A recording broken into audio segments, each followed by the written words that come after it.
Olá, bom dia. Aqui Pastor Odivan para um estudo na carta de Jesus à igreja de Pérgamo, no Apocalipse capítulo 2, versículos de 12 a 17.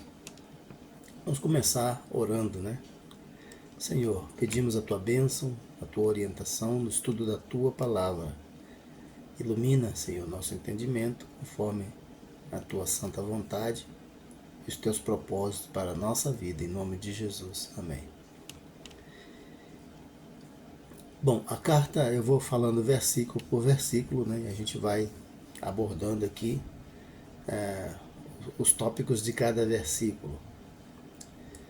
Diz assim: E ao anjo da igreja que está em Pérgamo, escreve: Isto diz aquele que tem a espada afiada de 2 gumes. Bom, vamos abordar aqui então o anjo, a igreja, a cidade de Pérgamo e a expressão isto diz aquele que tem a espada afiada de 2 gumes. Ao anjo, já falamos, estudos passados, que se refere ao pastor da igreja. Esta é a ideia mais aceita, porque o pastor anjo quer dizer mensageiro, e o pastor é o mensageiro responsável da igreja. Cada igreja tinha o seu pastor responsável.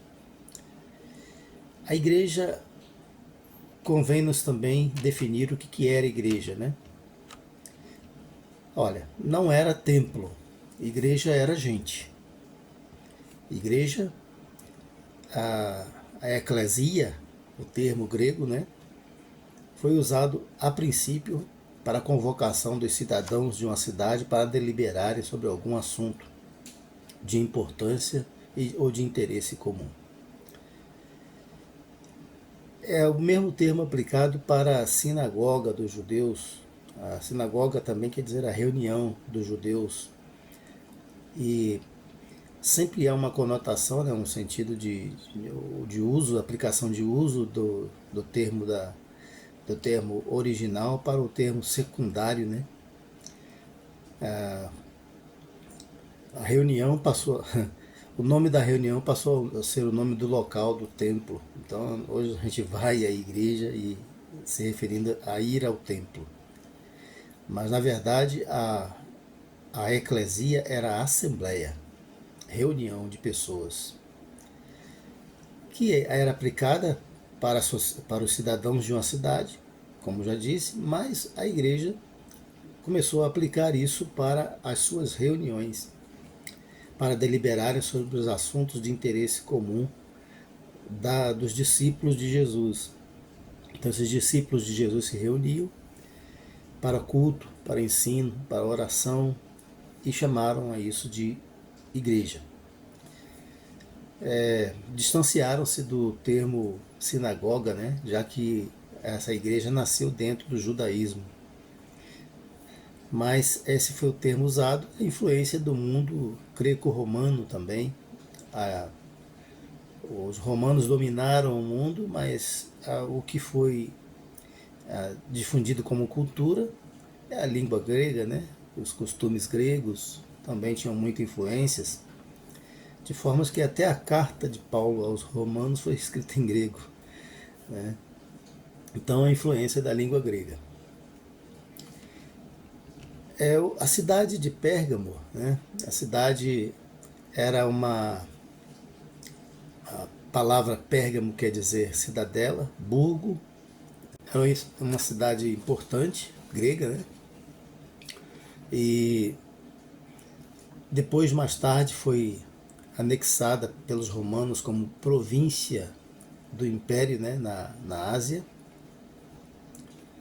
Foi transformada capital, o status de capital. Então, muito importante. Pérgamo tinha uma biblioteca consideravelmente grande, que Marco Antônio transportou para a de Alexandria, tornando a de Alexandria mais opulenta. Isso para satisfazer a Cleópatra. Atualmente, Pérgamo é chamada de Bergama. É uma cidade na província de Esmirna, na região do Mar Egeu, na Turquia. Ali, na antiguidade, havia um altar a Zeus, altar a Atene, deusa da mitologia grega, e ao divino Augusto, o imperador romano. Também havia um altar a Esculápio, deus da medicina, para onde concorria muita gente à procura de cura, à busca de cura. Também é importante notar ali o que marcou mais a vida da igreja foi o altar erigido para a implantação do culto ao imperador, ao divino Augusto. Pérgamo se tornou uma cidade, né, o centro da religião pagã, das crenças diversas que havia ali, né? Então, agora a expressão que nós mencionamos, isto diz aquele que tem a espada afiada de 2 gumes. Vamos falar um pouco sobre isso. No início de cada carta, Jesus se apresenta com uma das características que ele já tinha se apresentado a João, lá no capítulo 1, versículos de 9 a 20, quando ele apareceu de forma gloriosa a João. Deu a ele revelações e mandou escrever. Então lá ele é descrito com várias características totalmente diferentes, coisa de outro mundo, né? E ali, então, essas características que ele se apresentou ali, alguma delas é abordada no início de cada carta, cada igreja. Aqui, a característica é aquele que tem a espada afiada de 2 gumes. E o que quer dizer isto, né? Essa expressão também está lá no capítulo 1, versículo 16, como eu já disse, a aparência gloriosa de Cristo, aquele que tem a espada afiada de 2 gumes, mas também está no capítulo 19, versículo 15, né? Também a mesma expressão. Bom, ele é a palavra de Deus, aquele que tem a palavra de Deus. Note que se formos ler esses versículos, né, de 1,16, de 19, 15, está dizendo que esta palavra afiada de 2 gumes saía da sua boca. Então ela é a palavra de Deus.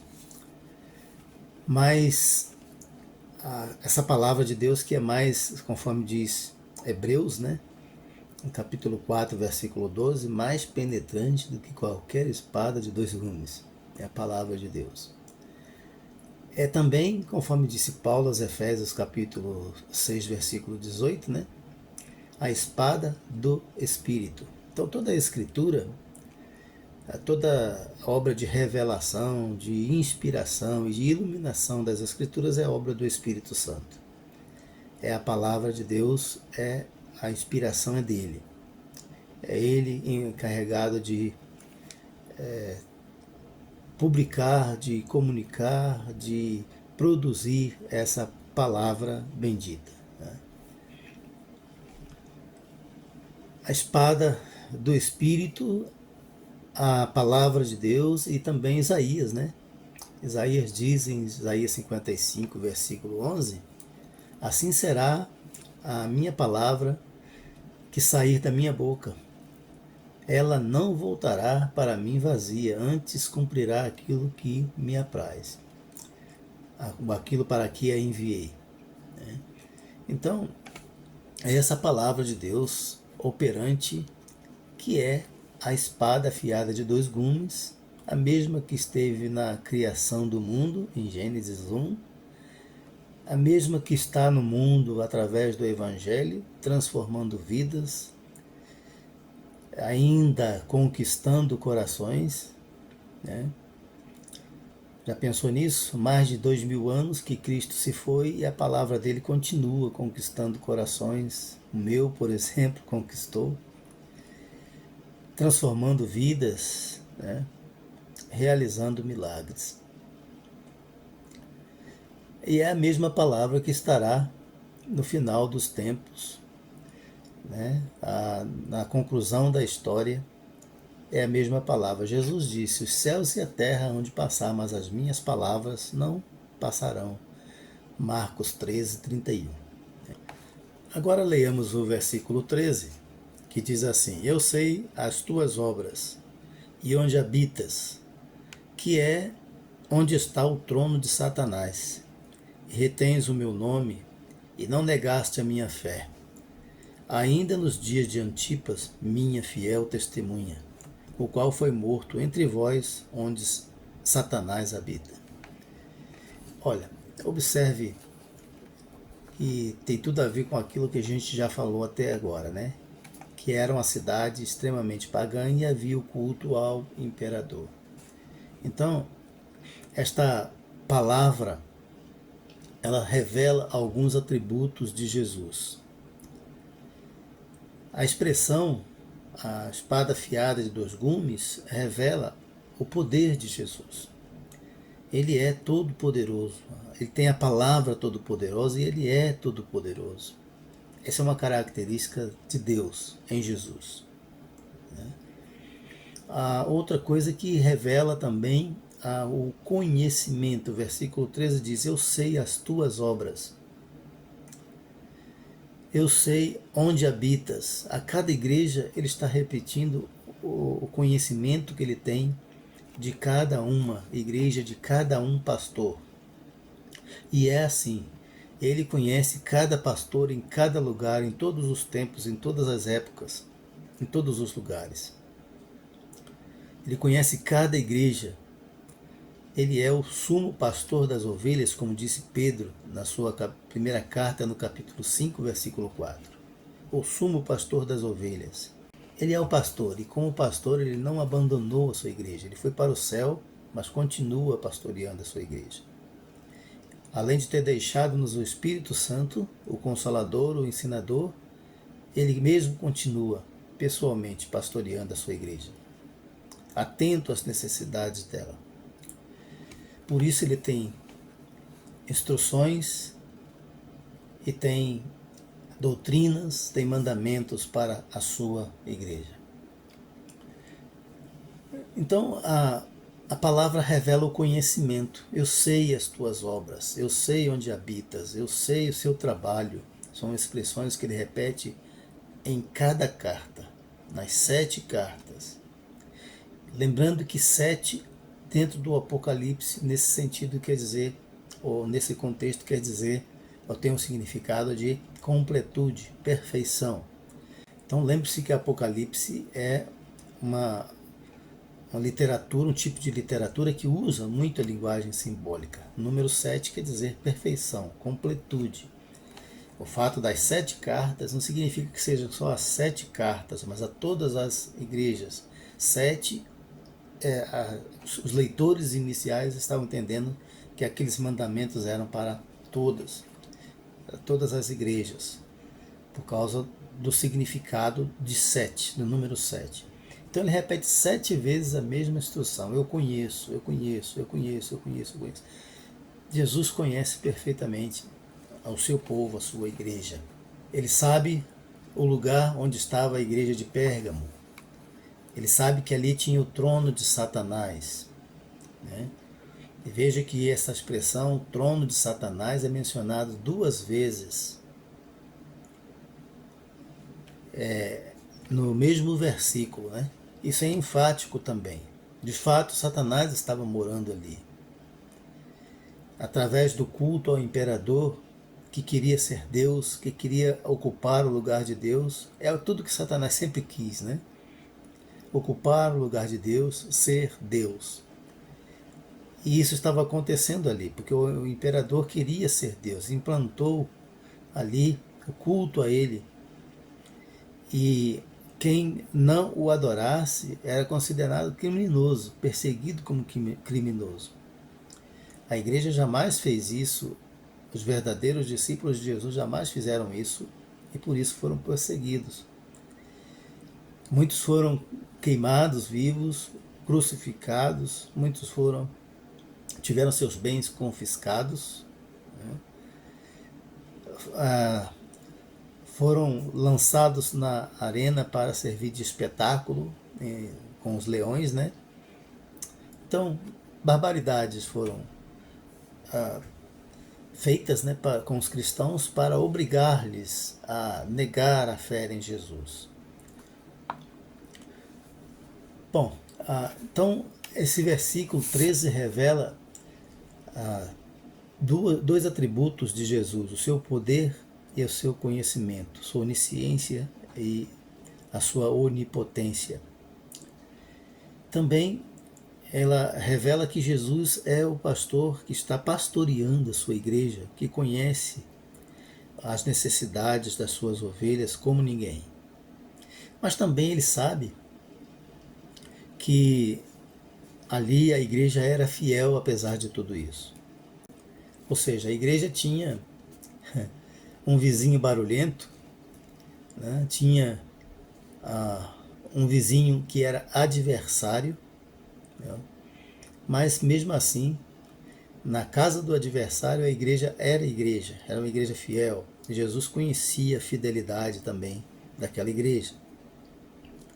E até menciona aqui um tal Antipas, que Jesus disse: minha fiel testemunha. Veja como Jesus fala de boca cheia de Antipas, né? Minha fiel testemunha. Parece o mesmo caso de Deus falando de Jó, né? Viste lá o meu servo Jó, homem íntegro, temente a Deus, que se desvia do mal, falando para Satanás. Então, ali estava uma fiel testemunha de Jesus, ali tinha uma igreja fiel. E aí compete-nos pensar algumas coisas sobre isso, né? A cidade onde nós moramos, o país onde vivemos, é dominado por quem? Quem que está governando o nosso país? E aqui não estou falando de política, estou falando de você perceber o que está acontecendo no nosso país no sentido espiritual. E seja lá quem for que estiver governando, tanto direita quanto esquerda, quanto centro, Satanás está interessado em dominar o comando do país, de cada país. Diz a palavra que o mundo está posto no maligno. Mas nesse contexto, que tipo de crentes nós devemos ser? A igreja de Pérgamo era uma igreja que Jesus encontrou fiel e tinha lá uma fiel testemunha. E como ele pode encontrar a sua igreja aqui no Brasil hoje? Como ele está nos vendo hoje? Será que ele pode dizer de nós que somos, dizer de boca cheia, né, que somos a sua fiel testemunha? É isso que nós precisamos aplicar hoje ao nosso contexto, né, à nossa situação.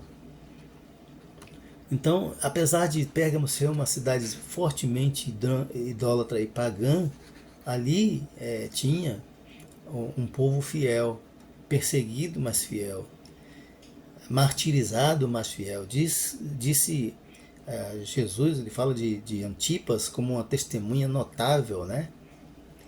Interessante, por que notável? Só tem essa referência a ele dentro do Apocalipse, não tem mais nenhuma nas Escrituras. E por que então notável? Porque é Jesus quem fala, o Jesus onisciente, onipotente, é Jesus quem fala a respeito dele. Né? Jesus fala que ele é uma testemunha fiel. Né? Esse versículo é muito rico, no versículo 13, tem muitos ensinamentos. Mas, não obstante Jesus saber que Antipas era uma testemunha fiel, veja que Jesus não impediu que ele morresse. Aliás, Jesus fala dele considerando que ele cumpriu bem o seu papel. Morreu testemunhando do Evangelho. Você entendeu isso? Não entendeu? Não? Vou explicar com as palavras de Jesus. Ele diz assim em Marcos capítulo 8, versículo 34 e 35. E chamando a si a multidão com seus discípulos, disse-lhes: se alguém quiser vir após mim, negue-se a si mesmo. Tome a sua cruz e siga-me. Porque qualquer que quiser salvar a sua vida, perdê-la-á.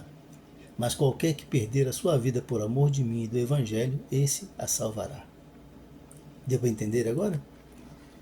Né? A palavra discípulo, aliás, a palavra testemunha, usada aí, em grego a palavra martiria, de onde vem a palavra mártir, ou martírio. Isso quer dizer o seguinte: uma fiel testemunha, ou seja, devemos testemunhar de Jesus, mesmo que seja com a própria vida, mesmo que seja preciso morrer, testemunhando que Jesus é o Senhor único e absoluto. Não existe outro Senhor.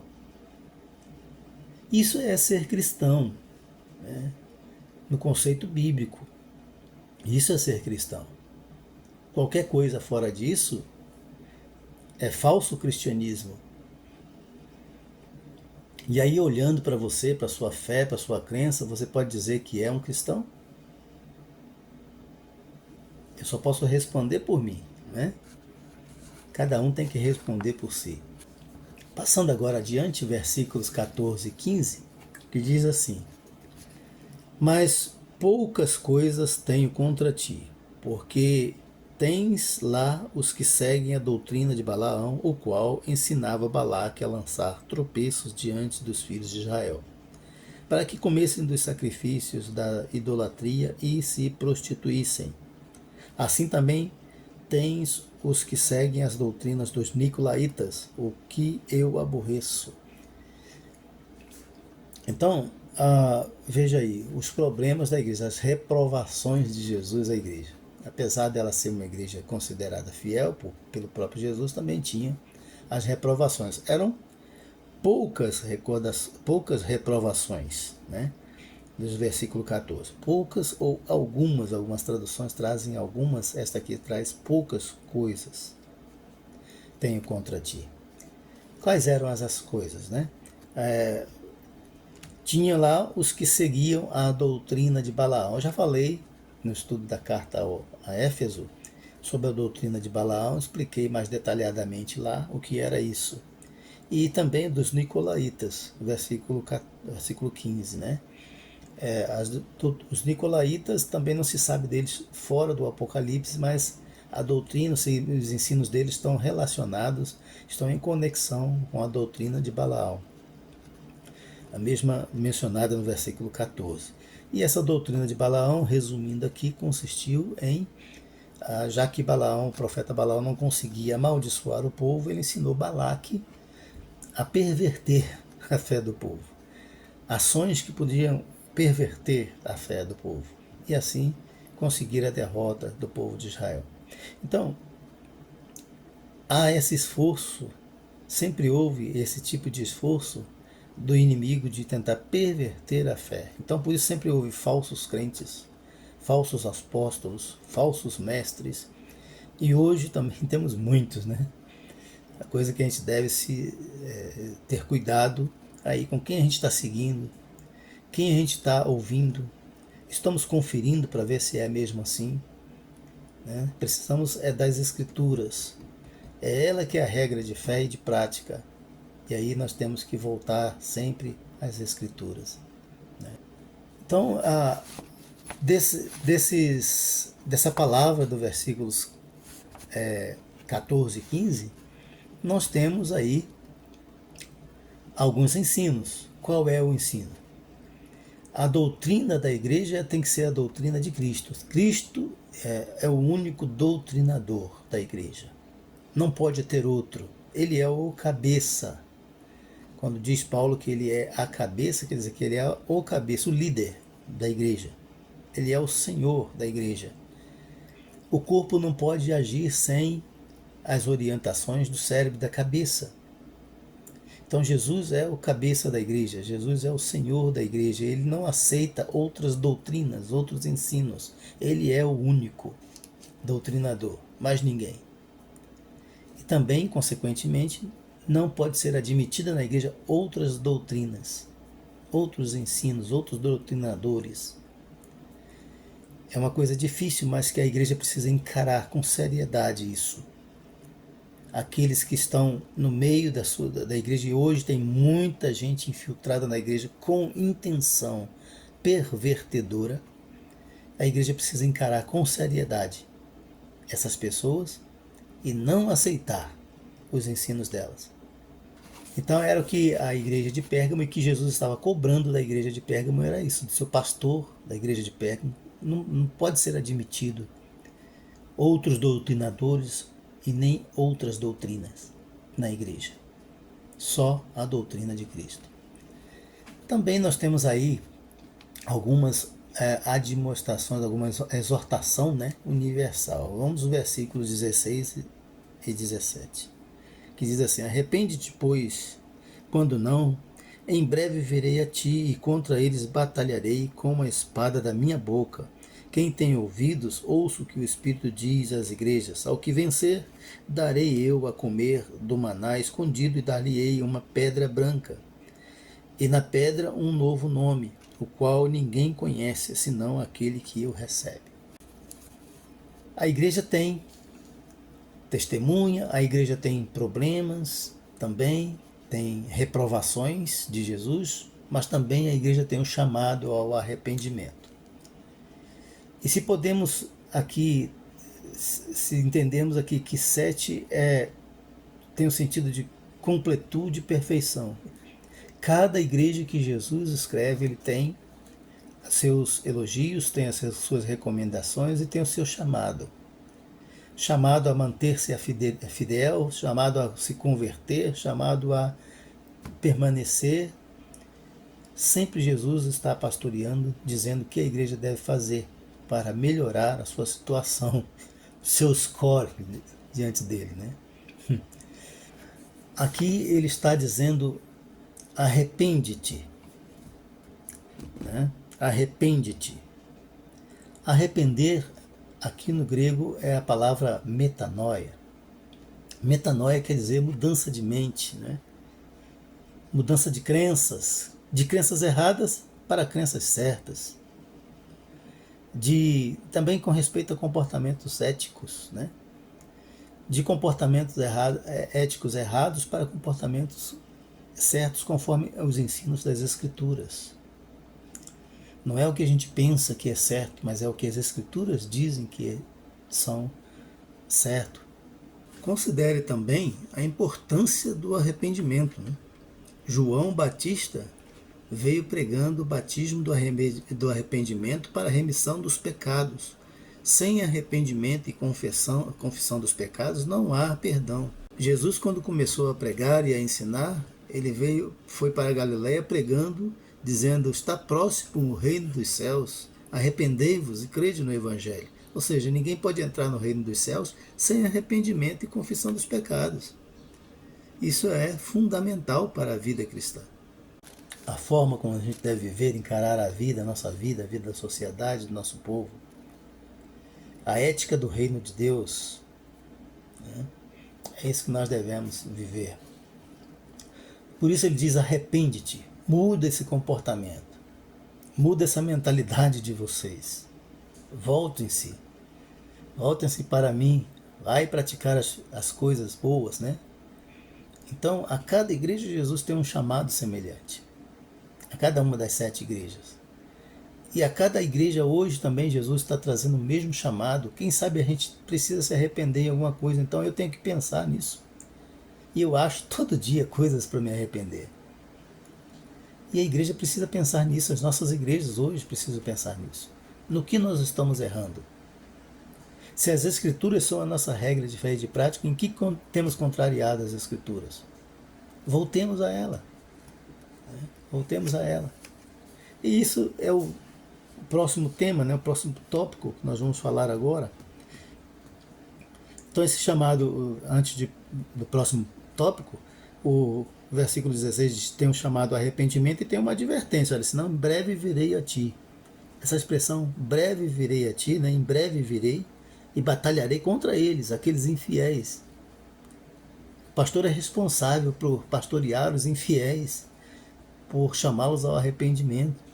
Jesus está chamando ao arrependimento.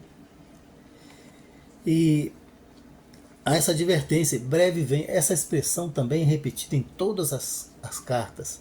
Brevemente, começa o livro, né, no capítulo 1, versículo 1, dizendo: brevemente As coisas que brevemente devem acontecer. Revelando ali, né, as coisas. Lembre-se que Apocalipse é revelação. Então estava ali revelando as coisas que brevemente havia de acontecer e manda João escrever essas coisas.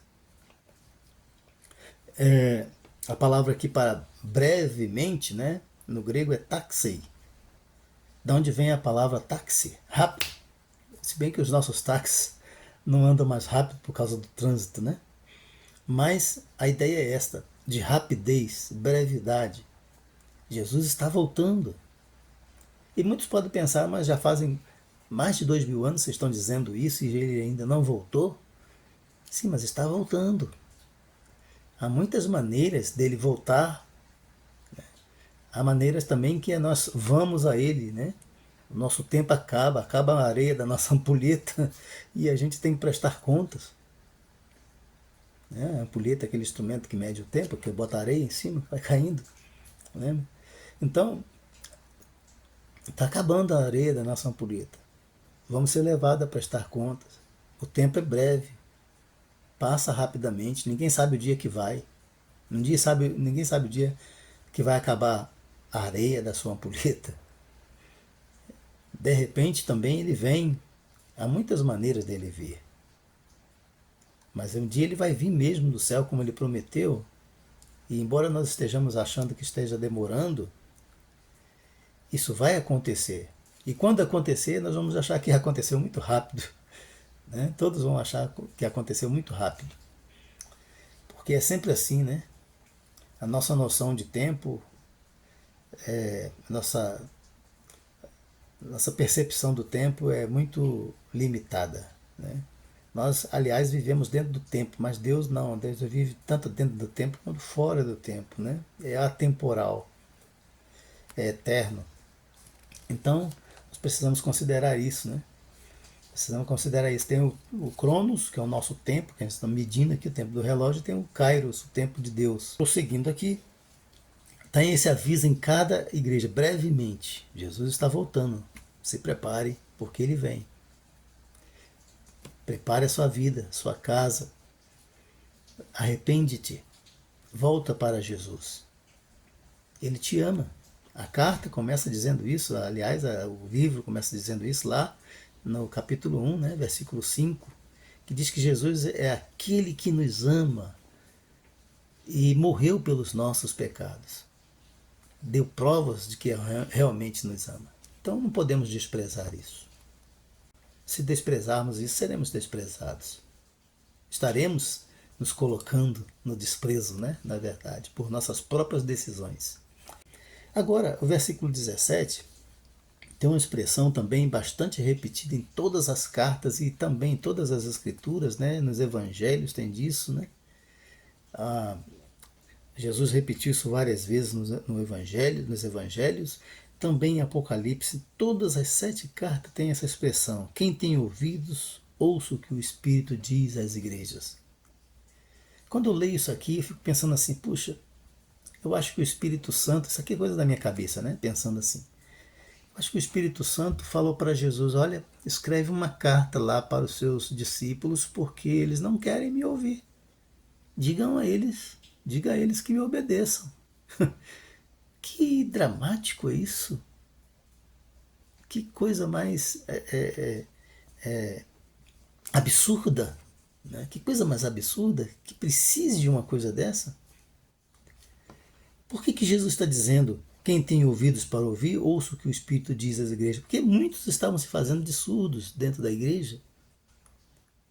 Talvez os próprios pastores se fazendo de surdos. Não queriam ouvir. Por isso Jesus escreve e diz, ouçam o Espírito. É um aviso, é uma advertência, é uma exortação. Tudo isso junto. Se não, vai ter consequência. Ouça o Espírito. E essa questão é tão importante que Paulo, escrevendo lá aos Tessalonicenses, né, teve que dar recomendações para a igreja, para ela não extinguir o Espírito, não desprezar as profecias, examinar tudo, reter o que é bom, abstende-vos de toda aparência do mal, 1 Tessalonicenses 5, né, 19 a 22, olha, isso é absurdo isso.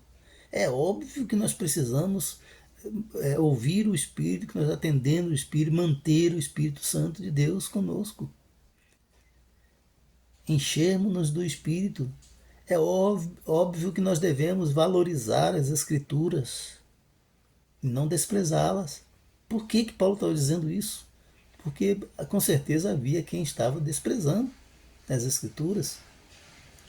Precisamos ouvir o Espírito Santo intencionalmente, com a intenção de obedecer. Né?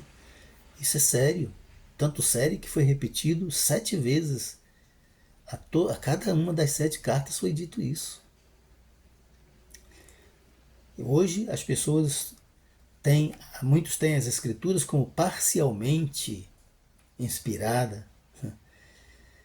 Outros querem reescrever as Escrituras, fazê-las dizer o que eles querem ouvir, o que lhes faz bem. Isso também foi profetizado pelo apóstolo Paulo, escrevendo a Timóteo, né? Diz que haveria um tempo em que não sofreriam a sã doutrina, mas teriam mestres para si mesmos que ensinassem o que eles queriam ouvir. Então é isso que está acontecendo hoje muito também.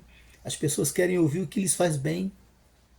Você vai se dar bem, você vai ser colocado num pedestal, você vai estar no palco, né? Vai sair da plateia, vai estar no palco, você vai ser um sucesso. Deus não nos chamou para o sucesso, Deus nos chamou para a fidelidade, para sermos testemunha, martiria, mártires se preciso for. Entende isso, né? É isso que é evangelho. Se o seu evangelho que você vive não é desse tipo, você não é evangélico. Não pode tomar o nome de evangélico. Né? Então é isso que nós precisamos atender. Temos que ouvir o Espírito, e Jesus disse, quem tem ouvidos, isso aqui não foi nos dado como antenas, simplesmente, né? Isso aqui foi nos dado para entrar a informação, absorvermos essa informação, deixar essa palavra transformar a nossa vida. Outra coisa que nós queremos abordar aqui é que tem promessas, né? Ao que vencer, darei eu a comer do maná escondido, e dar-lhe-ei uma pedra branca, e na pedra um novo nome, o qual ninguém conhece senão aquele que o recebe. Maná a gente lembra lá do deserto, a caminhada do povo de Israel no deserto. Em Números capítulo 11 narra sobre isso, né? E Deus enviou maná para eles se alimentarem, e assim Deus os sustentou no deserto, na peregrinação no deserto. Só que esse maná no Novo Testamento ele é personalizado. Ele é Jesus, esse maná é Jesus, né? Em João capítulo 6, versículos de 31 a 58, Jesus se apresenta como o verdadeiro pão do céu, o pão de Deus, que dá vida aos homens e dá vida eterna. Quem comeu aquele maná lá no deserto morreu, mas quem comer do pão da vida, que é Jesus, não morre, tem a vida eterna. Estamos falando aqui de morte espiritual. Quem comer o pão da vida não morre espiritualmente, mas tem a vida eterna. E a morte espiritual é a condenação no tribunal de Deus. Né? É o julgamento, ser condenado no julgamento de Deus. E a absolvição é nem ter julgamento pela frente, porque Jesus já sofreu o julgamento em nosso lugar. Então é prometido que aquele que vencer as tentações, mesmo morando na cidade onde o Satanás está dominando, né?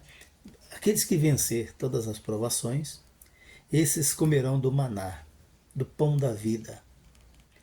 E haverá um banquete celestial. Em Apocalipse 19, fala sobre esse banquete, as bodas do Cordeiro.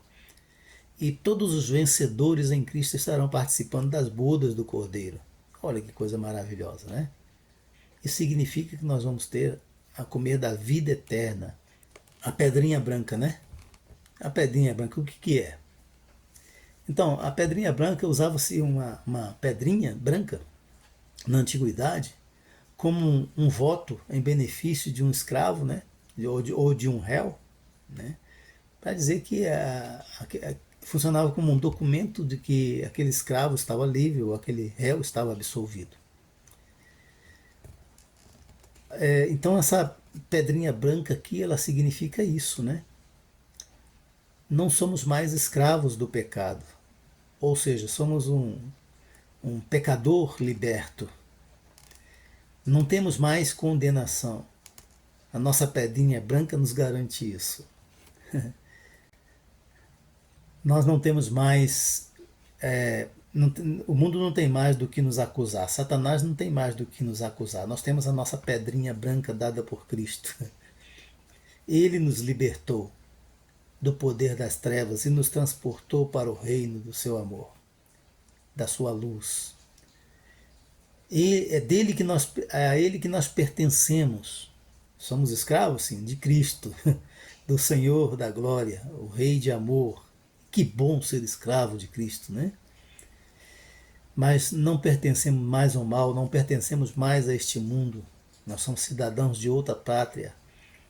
A nossa pedrinha branca nos garante isto. A entrada no reino dos céus. Apresente aí a sua pedrinha branca. Aqui está. Minha pedrinha branca, pode entrar no reino dos céus. É isso que significa, né? Então a pedrinha branca tinha o significado de absolvição, de libertação, de vencedor, numa corrida, por exemplo, de vitorioso. E também nessa pedrinha branca tinha um nome escrito, um novo nome escrito, um novo nome. Gente, pensa assim, nome também tem um significado muito importante aqui. Porque mudança de nome significa mudança de caráter. Mudança de nome significa mudança de identidade. Se você quiser trocar a sua identidade, conseguir um novo nome, você vai ter que ir aos órgãos competentes e ir lá para requerer esse novo nome. Tem uma lei para isso. Aqui, Jesus nos garante uma pedrinha branca, nossa carta de alforria, né, por assim dizer, com um novo nome, já com um novo nome, um nome que ele escolheu. Né? A mudança do nosso caráter, o atestado de que nosso caráter mudou, a nossa identidade mudou, não pertencemos mais a este mundo, nós pertencemos ao Senhor. A outra coisa, nesse novo nome, né, é que, pensa bem, quem nomeia é quem tem autoridade, né, sobre o nomeado. Esse nome vai ser nos dado por Jesus. Ele tem autoridade sobre nós. Que coisa boa, né? Estarmos debaixo da autoridade do Senhor.